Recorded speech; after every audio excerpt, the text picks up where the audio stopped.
제2장. 며칠 뒤에 예수님께서 가버나움으로 돌아오셨습니다. 예수님께서 집에 계시다는 소문이 퍼졌습니다. 그러자 많은 사람들이 모여들어 가득 찼습니다. 심지어 문 밖에도 서 있을 곳이 없었습니다. 예수님께서 그들에게 말씀하셨습니다. 4명의 사람들이 예수님께 중풍병 환자를 데리고 왔습니다. 이들은 사람들 때문에 예수님께 들어갈 수가 없었습니다. 그래서 예수님이 계신 곳의 지붕을 뜯어냈습니다. 이들은 뚫어낸 구멍으로 중풍병 환자가 누워있는 침상을 아래로 내렸습니다. 예수님께서 이 사람들의 믿음을 보시고 중풍병 환자에게 말씀하셨습니다. 아들아, 내 죄가 용서되었다.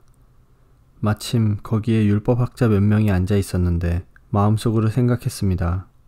어떻게 이 사람이 저런 말을 하는가? 하나님을 모독하고 있구나. 하나님 외에 누가 죄를 용서할 수 있다는 말인가? 예수님께서는 이 율법학자들이 속으로 생각하는 것을 곧 영으로 아셨습니다. 그래서 그들에게 말씀하셨습니다. 어째서 너희가 마음속으로 그런 생각을 하고 있느냐?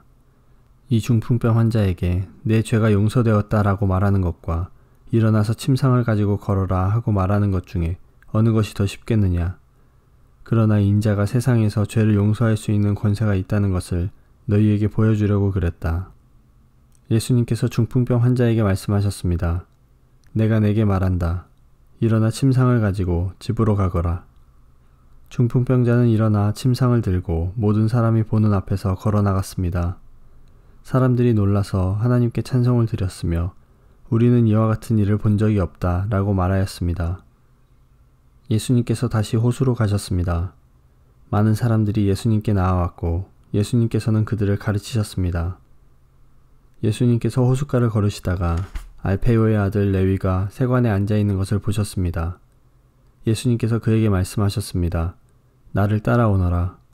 그러자 레위는 일어나서 예수님을 따랐습니다. 예수님께서 레위의 집에서 식사를 하고 계실 때였습니다. 여러 세리들과 죄인들이 예수님과 그 제자들과 함께 식사를 하고 있었습니다. 왜냐하면 이런 사람들이 예수님을 많이 따랐기 때문입니다.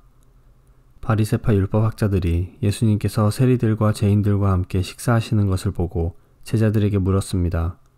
어째서 너희 선생님은 세리와 죄인들과 먹고 마시느냐? 예수님께서 이 말을 들으시고 그들에게 말씀하셨습니다. 건강한 사람에게는 의사가 필요 없고 병든 사람에게 의사가 필요한 것이다. 나는 의로운 사람을 부르러 온 것이 아니고 죄인들을 부르러 왔다. 요한의 제자들과 바리새파 사람들은 금식을 하였습니다. 사람들이 와서 말했습니다.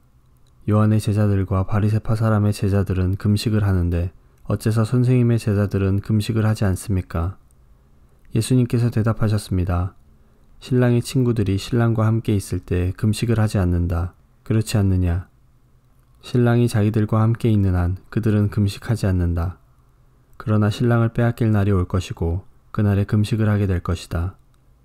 그 누구도 낡은 옷에 새 천조각을 대고 깁지 않는다. 만일 그렇게 하면 새로 된 조각이 낡은 옷을 당겨 더욱 못쓰게 될 것이다. 또한 그 누구도 낡은 술 부대에 새 술을 보관하지 않는다. 만일 그렇게 하면 술이 그 부대를 터뜨려 술과 함께 술 부대가 다 못쓰게 될 것이다. 새 술은 새 부대에 넣어야 한다. 안식일에 예수님께서 밀밭 사이를 지나가실 때였습니다. 제자들이 길을 내면서 밀 이삭을 잘랐습니다. 바리새파 사람들이 예수님께 말했습니다. 보십시오. 어째서 선생님의 제자들은 안식일에 율법을 어깁니까? 예수님께서 대답하셨습니다.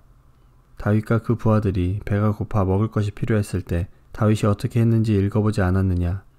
아비아달 대제사장 때에 다윗이 하나님의 집에 들어가서 하나님께 바친 빵을 먹었다. 이것은 제사장 외에는 먹을 수 없는 것이었다. 그러나 다윗은 그 빵을 자기와 함께 있던 사람들에게 주기까지 했다. 예수님께서 바리새파 사람들에게 말씀하셨습니다. 안식일은 사람을 위해 생긴 것이지 사람이 안식일을 위해 생긴 것이 아니다. 그러므로 인자가 안식일의 주인이다.